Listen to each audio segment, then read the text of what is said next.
Industrial Designer Society of America,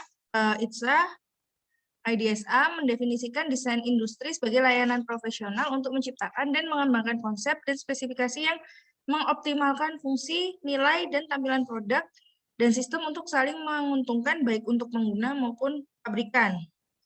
Nah, tujuan penting desainer industri dapat membantu tim untuk mencapai pengembangan produk baru adalah yang pertama, utilitasnya. Jadi, interface produknya harus aman, mudah digunakan, dan intuitif. Setiap fitur yang dibentuk dapat mengkomunikasikan fungsinya kepada pengguna. Nah, terus yang kedua adalah dari sisi penampilannya. Bentuk, garis, proporsi, warna yang digunakan untuk mengintegrasikan produk ke dalam produk yang menyenangkan secara keseluruhan. Lalu berikutnya adalah kemudahan perawatannya. Lalu biayanya rendah dan komunikasinya, lebih ke desain visualnya. Makanya ada prodi desain komunikasi visual kan. Jadi gimana caranya kita berkomunikasi tapi dengan bahasa visual, bahasa mata. Nah, sebagian besar produk di pasar dapat ditingkatkan dalam beberapa cara atau lainnya dengan baik. Semua produk yang digunakan, dioperasikan, dan dilihat oleh orang-orang sangat bergantung pada kesuksesan komersial. Iyalah, sekarang kita produksi produk, tapi pemasarannya kurang, terus habis itu kurang laku juga, ya buat apa? Kita kan bikin produk kan maunya agar dibeli kan, dan menjawab kebutuhan dan keinginan masyarakat. Kalau emang nggak dibeli, jadi pertanyaan dong, kenapa? Apakah masyarakat nggak butuh? Dengan pemikiran ini, cara yang mudah untuk menilai pentingnya produk tertentu adalah ada dua dimensi penting, yaitu ergonomi dan estetika. Semakin penting setiap dimensi bagi produk sukses, semakin tergantung produk pada desain industri. Jadi ini ya.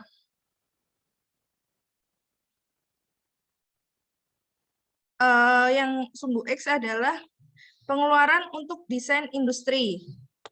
Sedangkan yang sumbu Y adalah persentase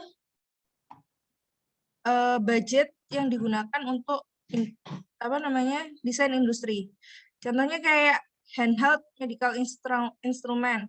Itu desain industrinya persentase budgetnya tinggi.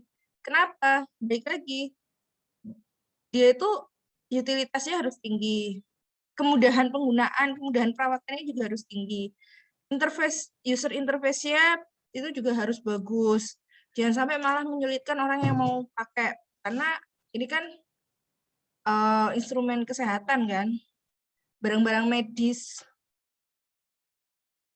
Dan ergonominya juga harus tinggi, kan handheld soalnya. Contoh yang rendah, food processing equipment. Itu budgetnya rendah. Nah, untuk menjawab kebutuhan ergonomi ada beberapa poin yang perlu untuk dipertanyakan saat kita mendesain, yaitu seberapa penting sih kemudahan untuk penggunaannya, seberapa penting kemudahan untuk perawatannya, berapa banyak interaksi pengguna yang diperlukan untuk fungsi produk, dan seberapa baru kebutuhan interaksi pengguna, dan apa masalah keamanannya. Contoh kursi. Kursi itu interaksi pengguna yang diperlukan untuk fungsi produk itu sangat tinggi. Kenapa? Kursi kan fungsinya untuk diduduki kan. Nah, dia berinteraksi selama kita duduk di kursi ini, selama si kursi ini itu menjalankan fungsinya, kita berinteraksi terus kan badan kita. Mulai dari punggung, pantat, kaki, tangan. Nah, interaksinya kan sangat tinggi. Maka poin ergonomi itu sangat penting untuk si kursi ini. Jangan sampai kursi ini itu nggak ergonomis. Karena ya nanti nggak nyaman dong buat buat si penggunanya. Dan si kursi ini juga kan biasanya kalau kursi kantor kan bisa dinaik turunin kan. Nah, si handle naik turuninnya itu juga harus ada di posisi yang tepat. Kenapa? Agar pengguna itu mudah menggunakan handle-nya ini untuk menaik turunkan si kursi. Terus seberapa pentingkah kemudahan perawatan? Nah, kursi ini kan kalau misal nggak dirawat, ya bisa-bisa cepat rusak dong. Atau kalau misal rodanya aus atau apa, itu kan. Nah, seberapa sih mudah si roda ini diganti? Effortnya seperti apa itu kan juga harus dipikirkan kan. Semakin mudah maka semakin bagus, semakin ergonomis. Dan apa sih masalah keamanannya? Jangan sampai ya kursi itu gampang jebol. Kan bahaya kalau sampai jelungup gitu. Waktu dipakai terus balik jelungup gitu kan bahaya buat si usernya, si penggunanya. Kayak gitu. Itu contohnya ya, misal. Lalu yang kedua, sisi estetiknya. Apakah diferensiasi produk visual diperlukan? Seberapa penting kebanggaan kepemilikan citra dan mode? Akankah produk estetika memotivasi tim? Kalian bisa jawab sendiri ya, kalau misal kayak kursi. Penting nggak sih kursi itu didesain yang cantik, yang elegan, atau gimana? Atau cukup sisi ergonomis aja? Terus ada kursi itu perlu nggak sih dibanggakan brandnya? Kan kalau contoh kalau baju ya, kalau baju mungkin ada pride, ada kebanggaan ya ketika kita menggunakan baju-baju branded. Ada modenya. Jadi itu yang perlu diperhatikan dari sisi ergonomis dan sisi estetik. Setiap produk pasti beda-beda sih. Seberapa penting ergonomisnya? Biasanya ergonomisnya ya udah 30%.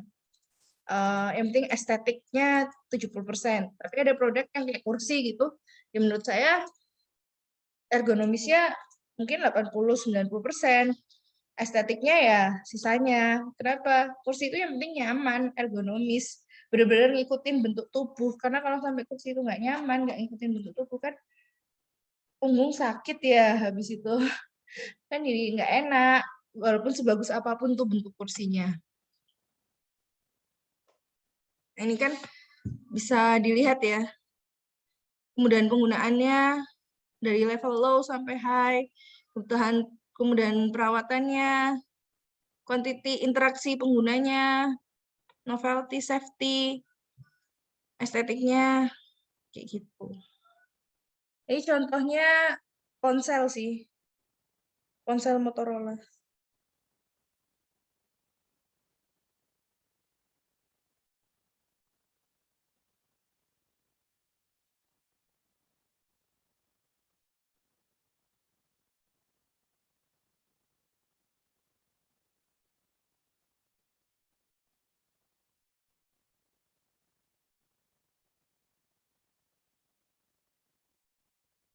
Bentar ya.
Nah, biaya desain industri sendiri dibagi menjadi 3.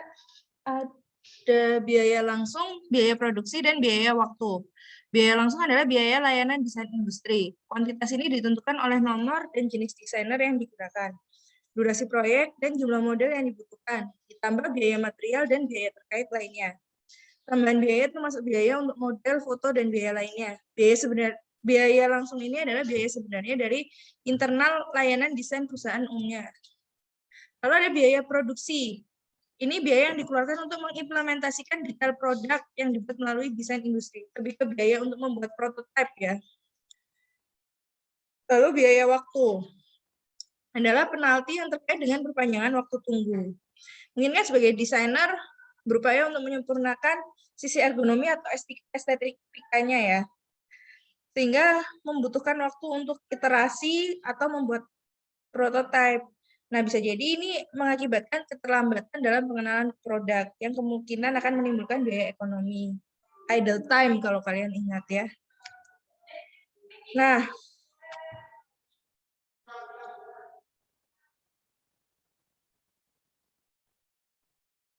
bentar ya.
Ini adalah proses untuk melakukan desain industri.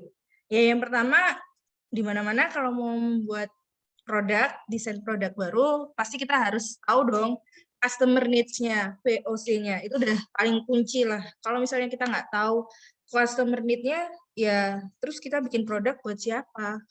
Terus tiba-tiba produknya jadi, ternyata itu nggak sesuai dengan keinginan konsumen, nggak sesuai dengan kebutuhan konsumen, terus siapa yang mau beli? Kita kan mikirnya kita bikin sesuatu kan untuk dijual, bukan untuk buat gaya-gayaan. Terus berikutnya konseptualisasi. Seperti biasa membuat konsep, kalian udah melakukan inilah. Lalu ada preliminary refinement. Jadi lebih ke seleksi konsep ya ini. Kita membuat alternatif-alternatif konsep, lalu kita melakukan seleksi. Seperti yang sudah diajarkan di minggu-minggu sebelumnya. Lalu further refinement and final concept selection. Ya ini kan yang sebelumnya kan preliminary mungkin dari 20 konsep turun jadi 10. Nah, dari 10 ini turun jadi final konsep satu aja. Bisa pakai matriks-matriks yang sudah diajarkan kan? Tools-tools yang sudah diajarkan. Lalu control drawing or model. Nah, mulai nih di sini kita membuat prototipe-nya. Kita memodelkannya baik secara desain gambar di SolidWorks maupun prototipe 3 dimensinya. Lalu berkoordinasi dengan teknisi, manufacturing, dan external vendor. Kalau memang ada beberapa part dari produk yang divendorkan. Karena jarang banget sih yang benar-benar semuanya itu dibikin sendiri gitu. Karena itu pasti menghabiskan biaya. Contohnya kayak mobil. Mobil itu kan partnya ribuan ya. Mungkin kayak bautnya, skrupnya, atau apanya, itu divendorkan. Kayak misal HP deh. HP iPhone itu kalau nggak salah kan kameranya Samsung. Baterainya apa. iPhone tuh yang diandalkan yang benar-benar dibikin sendiri adalah desainnya dan iOS-nya. Katanya sih gitu ya. Saya pernah baca-baca. Baterainya tuh Huawei kalau nggak salah. Terus habis itu kameranya itu kameranya Samsung, apa kameranya Sony gitu. Saya lupa. Pokoknya gabungan dari beberapa vendor si iPhone itu. Pasti cuman beberapa aja yang memang akan jadi apa namanya itu? Apa sih? Keunggulan kompetitif advantage yang benar-benar diunggulkan dari produk itu yang akan diproduksi sendiri. Nah, iPhone itu kan yang keunggulannya itu kan dari sisi desain. Desainnya kan kayak nggak ada lah HP lain yang desainnya kayak iPhone gitu. Terus habis itu dan dari sisi iOS-nya. Kan yang lain Android tuh, dia pakai iOS. Dan iOS kan memang cuma ada di produknya Apple doang kan. Integrated iOS-nya kayak Apple MacBook, Apple Watch, terus habis itu apa earbudnya, itu kan semua terintegrasi dalam satu iOS kan. Dan yang berkembangkan kan memang iOS-nya si iPhone itu. Sedangkan hardware-hardware lainnya ya udahlah, karena itu bukan competitive advantage-nya, mereka memilih untuk memvendorkan.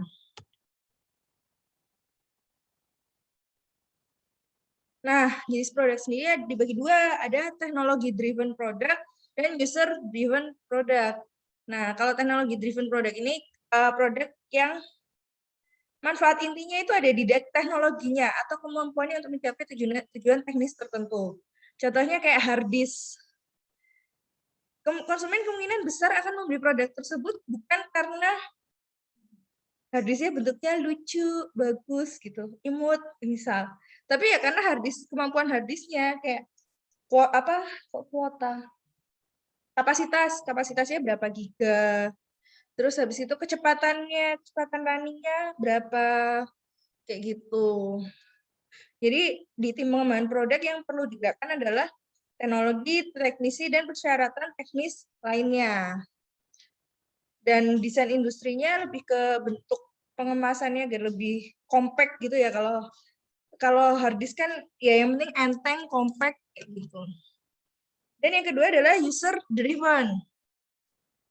Itu manfaat inti dari produk itu adalah dari fungsionalitas user interface-nya atau daya tarik estetiknya. Jadi produknya itu harus yang user interface-nya itu aman, mudah digunakan, mudah dirawat. Kan penampilan luar produk itu seringkali penting untuk membedakan produk dan untuk menciptakan kebanggaan, pride tadi. Contohnya kayak misal baju. Ya, baju kan harus yang kainnya mudah dirawat. Kan nggak ada teknologinya ya baju. Even kayak Uniqlo yang bilang ada teknologi penghalang angin, apalah itu kan lebih ke kainnya kan, ke jenis bahannya. Nah, tapi dia mudah dirawat nggak, mudah digunakan nggak, terus enak dipakai nggak, kan user interface-nya baju itu kan kenyamanan saat dia memakai kan, gitu. Terus ya karena dia Uniqlo, branded, ada pride lah ketika kita pakai si produk Uniqlo ini. Ya nggak sih, kalian pride nggak sih kalau pakai produk branded? Tapi kalau kayak hard disk, kalian nggak akan tahu mereknya apa, Seagate kah, atau apa yang depannya W itu, lupa saya. Itu kalian pasti lupa lah nama-nama brand SanDisk atau apa nama-nama brand hard disk, kalian pasti nggak inget. Karena yang kalian cari harganya berapa, kapasitasnya berapa, kecepatannya berapa, udah pasti itu. Tapi kalau baju kan kalian hafal tuh brandnya, sepatu apalagi brandnya banyak kan. Pride gitu kalau pakai Adidas atau Onitsuka atau apalah.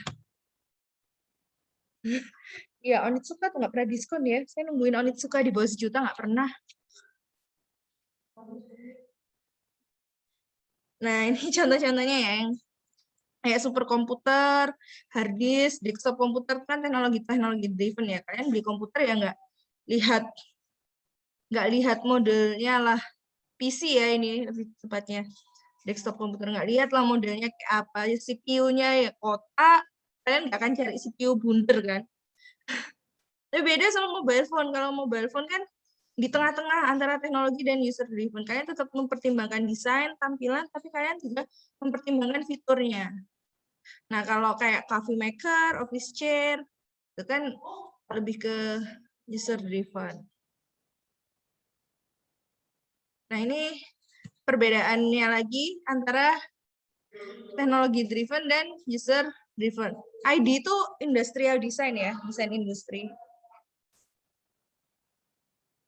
Nah, ini timingnya, kalau teknologi driven tuh lebih singkat, yaitu dari konsep testing sampai detail design, testing, dan refinement. Tapi kalau user driven itu benar-benar kita harus tahu VOC-nya. Kayak gitu. Jadi mulai lebih awal, lebih panjang. Benar-benar harus bisa menjawab VOC. Nah, Ada 5 aspek penilaian desain industri. Yang pertama, quality dari user interface-nya. Peringkat seberapa mudah produk digunakan, kualitas antarmuka terkait dengan penampilan, perasaan, dan model interaksi produk. Lalu emotional appeal, jadi daya tarik konsumen secara keseluruhan produk, mulai dari penampilan, rasa, suara, bau. Lalu ability to maintain and repair the product. Lalu appropriate use of resource dan product differentiation. Ini ability to maintain and repair itu kemudahan perbaikan dan perawatan ya. Kalau appropriate use of resource itu seberapa baik sumber daya digunakan untuk memuaskan kebutuhan pelanggan. Lalu produk diferensiasi itu diferensiasi dengan produk-produk lain. Ini contoh dari penilaian desain industri. Ini penjelasannya. Ini contohnya produk Razer. Ini produknya Motorola pokoknya. Itu materinya habis. Yang materi pertama tentang desain industri. Apakah ada pertanyaan?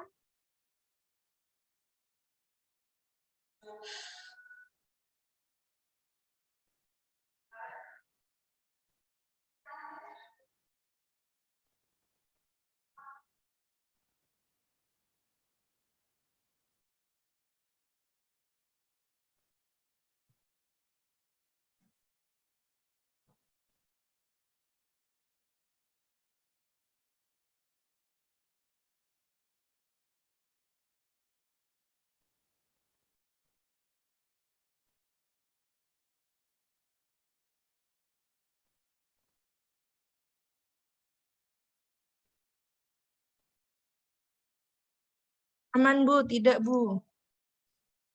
Berarti bisa ya minggu depan ngumpulin tugas. Tugasnya adalah, ada tugas lagi. Tugasnya adalah kalian menilai ergonomis dan estetik. Jadi yang ini, bentar.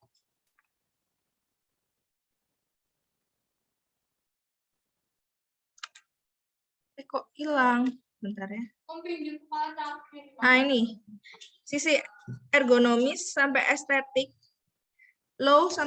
levelnya low atau high untuk masing-masing produk kelompok kalian yang udah dipakai di presentasi sebelumnya. Ini explanation-nya aja. Terus yang kedua adalah kalian melakukan penilaian desain industri dari produk kalian. Dipresentasikan minggu depan. Aman ya? Apa sudah paham? Kelompok seperti biasa.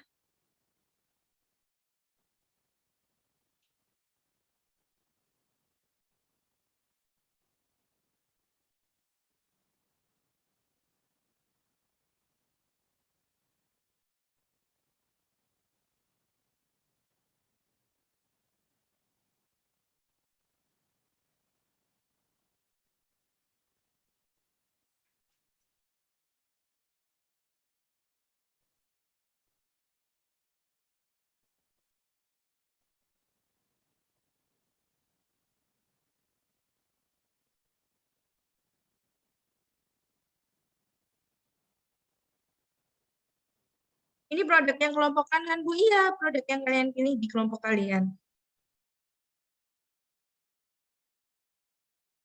Apa produk yang kemarin-kemarin itu? Oke. Kita langsung lanjut aja. Kalau nggak ada pertanyaan, kita langsung lanjut materi kedua. Banyak ya. Saya utangnya udah utang. Nggak terlalu banyak sih. Materi kedua adalah desain untuk lingkungan. Design for environment.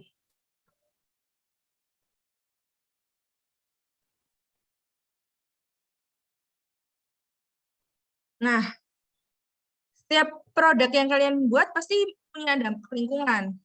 Nah, si DFE atau Design for Environment ini menyediakan metode yang praktis untuk meminimalkan dampak tersebut dalam upaya menciptakan masyarakat yang lebih berkelanjutan. Sustainability Development.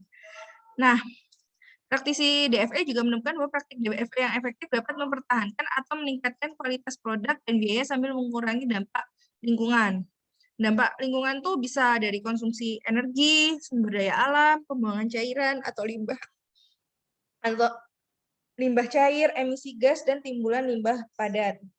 Ada dua kategori dampak yang besar, yaitu energi dan material, dan keduanya mewakili masalah kritis lingkungan yang perlu dipecahkan. Untuk sebagian besar produk, mengatasi masalah energi berarti mengembangkan produk yang menggunakan lebih sedikit energi dan yang menggunakan energi terbarukan. Untuk mengatasi masalah material nggak semudah itu, karena sebagian besar fokus DFT adalah memilih bahan yang tepat untuk produk dan memastikan si materialnya itu dapat didaur ulang.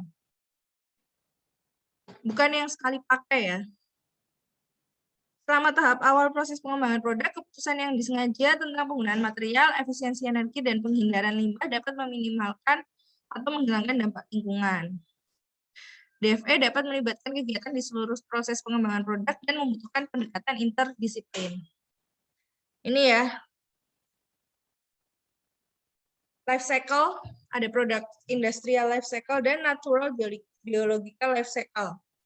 Jadi kan, gimana caranya itu materialnya itu dari barang-barang yang renewable, sumber daya terbarukan, lalu diproduksi, distribusi, digunakan, recovery. Nah ini harus yang kalau bisa di 3R itu, recycle, reuse. Ada ingat nggak 3R? Intinya bisa di recycle lah, atau digunakan ulang, di reuse.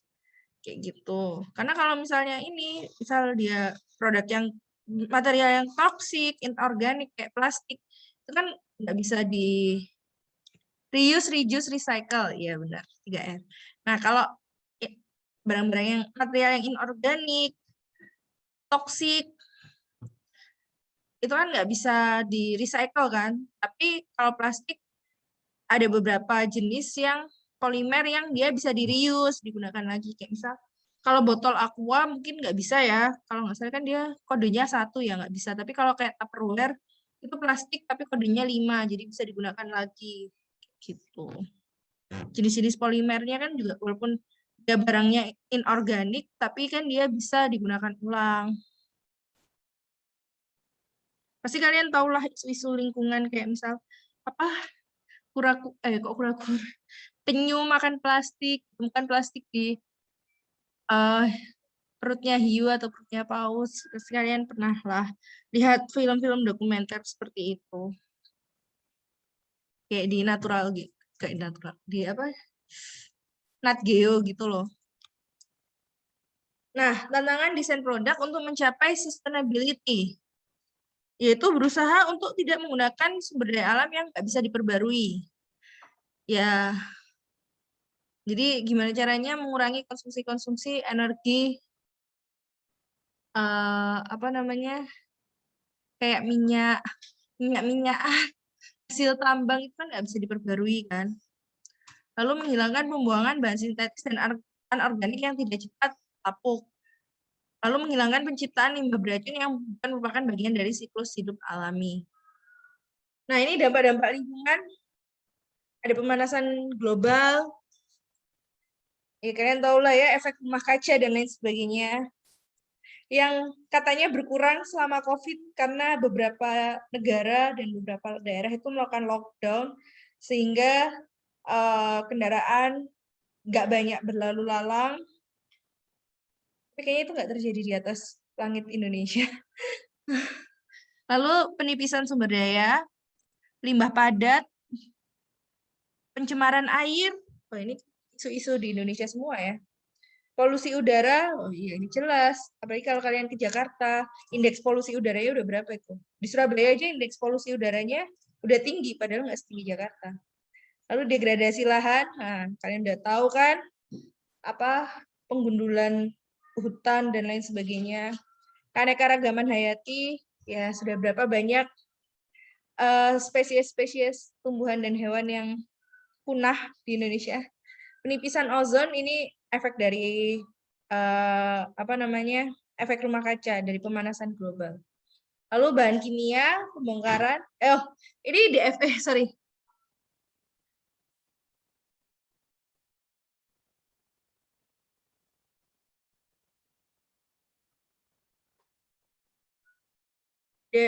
design for environment pada pengembangan produk itu kita lihat dari bahan kimia. Bahan kimia apa sih yang dipakai? Lalu apakah dia aman buat manusia dan lingkungan? Lalu pembongkaran. Dapatkah produk dibongkar pada akhir masa pakainya untuk didaur ulang? Ya, itu terus dapat didaur ulang atau enggak materialnya. Nah, ini proses desainnya. Kita tentukan dulu tujuannya, planning dulu. Tujuan dari DFE ini itu apa? Mau mengurangi limbah agar produk bisa didaur ulang atau gimana? Lalu identify potential environmental impacts. Jadi kita identifikasi dampak-dampak potensial pada lingkungan. Lalu kita memilih guideline DFE-nya. Lalu apply DFE guideline ke initial design. Lalu assess nilai uji dampak lingkungannya. Terus kalian bandingkan dengan tujuannya. Kalau memang perlu perbaikan ya di-refine, diperbaiki. Terus reflect on DFE process and result. Nah, set DFE agenda ini ada dua, bisa dari internal faktor maupun dari eksternal faktor. Internal faktor ya dari produk quality-nya, public image, cost reduction, innovation, operational safety, employee motivation, ethical responsibility, dan consumer behavior.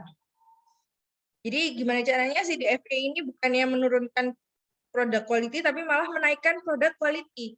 Dan bisa jadi public image. Kalau kalian tahu kayak misal produk-produknya Body Shop, dia kan menciptakan public image bahwa brand dia itu tidak diuji coba pada hewan. Karena penguji cobaan pada hewan itu bukannya membuat hewan itu lebih ke menyiksa, kayak dikasih video kan yang kelinci, dicoba-cobain skincare, terus dia matanya sampai melotot dan lain sebagainya. Nah, dia bentuk DFE-nya itu ada, si Body Shop ini bentuk DFE-nya adalah stop animal testing. Nah, gitu. Dan dia meningkatkan produk quality-nya, mencoba produk-produknya itu tidak pada animal, tapi ke yang lainnya kayak gitu.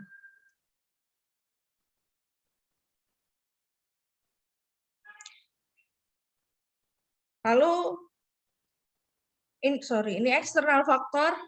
Eksternal faktor ada environmental legislation, market demand, competition, trade organization, supplier, dan social pressure. Jadi lebih ke faktor-faktor eksternal dari produknya. Nah, ini DFE goals dari materialsnya, dari sisi produksinya, dari distribusinya, dari sisi penggunaannya, dan dari sisi recovery-nya. Jadi contohnya kalau dari sisi material, reduce the use of raw materials. Terus memilih renewable raw materials. Terus mengurangi material-material kimia yang sifatnya toksik, membahayakan lingkungan kalau sampai dibuang. Terus mengurangi waste. Kalau dari sisi produksi, reduce the use of process materials. Specify process materials that can be fully recovered and recycled. Eliminate toxic proses material dan lain sebagainya. Lalu dari sisi distribusinya, jadi most energy efficient shipping. Nah, ini OR banget ya. Jadi kalian menentukan rute terpendek dan lain sebagainya. Kenapa? Ya karena semakin pendek rute kan berarti konsumsi bahan bakar yang diperlukan juga makin kecil kan. Cost reduction juga kan. Hubungannya ke reduce emisi from transport gitu. Terus dari use-nya, penggunaannya agar produk life-nya itu panjang, umurnya itu panjang, bukan yang pendek, setahun sekali beli atau gimana. Terus dari sisi recovery-nya, bisa di-recycle apa enggak. Nah, ini proses berikutnya adalah identifikasi dampak lingkungan. Ini life cycle-nya, ini environmental impacts-nya. Semakin tinggi, semakin Jadi kayak reduce biodiversity to deforestation, dampak lingkungannya tinggi dong. Kalau kita bisa mengurangi pembabatan hutan, kita masih bisa punya cadangan paru-paru dunia alias cadangan oksigen yang tinggi kan. Nah ini apa ya? Pertanyaan-pertanyaan yang membantu kalian untuk mengidentifikasi dampak lingkungan. Ini contoh dari DFE guideline. Kalian bisa mencari DFE guideline yang lain. Nah, DFE guideline ini untuk kalian bisa menentukan atau mengimplementasikan si DFE ini ke desain kalian. Nah, kan kalau udah kita apply DFE guideline, ya kita menguji dampak lingkungannya dengan produk kita yang sekarang ini udah jadi prototipe-nya. Terus habis itu dengan material-material yang kita pilih sesuai design for environment-nya, terus dari sisi sisprotnya, sistem produksinya, dan lain sebagainya. Nah, kita menilai dampak lingkungannya seberapa besar. Bisa misal dengan penggunaan material organik, kita bisa mengurangi deforestasi. Atau dengan menggunakan material organik, kita bisa mengurangi sampah dan lain sebagainya. Udah sih, materinya habis. Dikit kok, nggak banyak. Makanya bisa dikejar 2 materi. Apakah ada pertanyaan sambil kita menunggu azan?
Materi ini ada tugas juga atau enggak? Tugasnya yang tadi itu aja.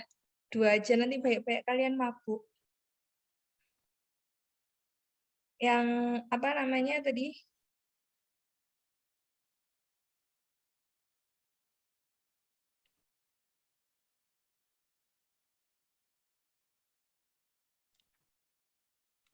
Kalian melakukan penilaian desain industri dan melakukan penilaian kepentingan dari desain industri dari sisi ergonomik dan estetik. Itu aja, tugasnya 2 itu aja.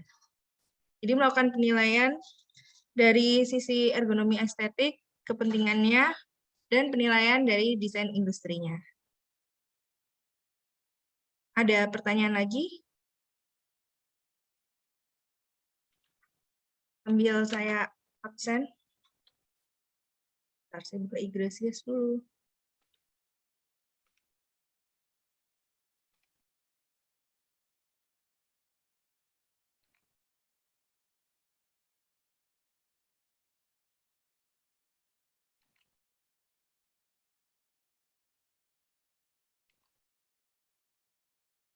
Maksudnya saya ini aja, screenshot aja.